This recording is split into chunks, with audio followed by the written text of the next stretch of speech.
Hi friends, welcome to our channel. So ఈరోజు మన topic వచ్చేసరికి pharmacy as a career.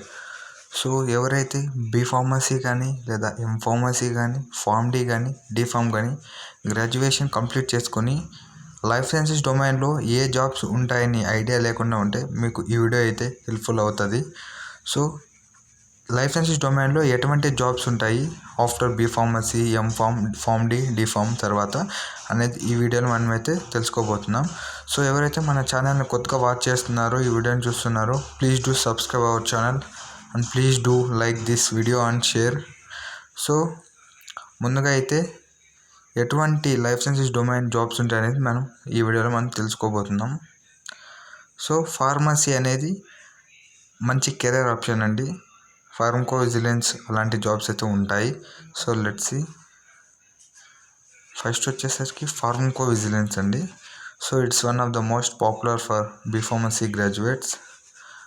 Next one clinical data management అండి. ఇది కూడా popular choice for clinical research.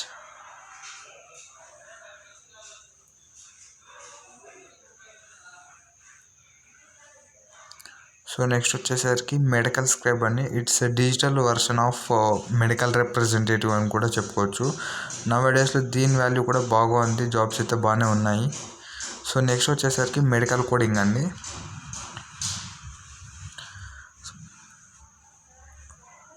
Next వచ్చేసరికి QA QC అండి. So ఇందులో కూడా ఫార్మసీ గ్రాడ్యుయేట్స్ ఎలిజిబుల్ ఉంటారండి. సో లాస్ట్ వచ్చేసరికి మెడికల్ రిప్రజెంటేటివ్ అండి. సో ఇటువంటి జాబ్స్ ఉంటాయండి be pharmacy, M pharmacy complete చేసిన వారికి. ఈ వీడియో మీకు నచ్చినట్లయితే మన ఛానల్ అయితే సబ్స్క్రైబ్ చేసుకోండి.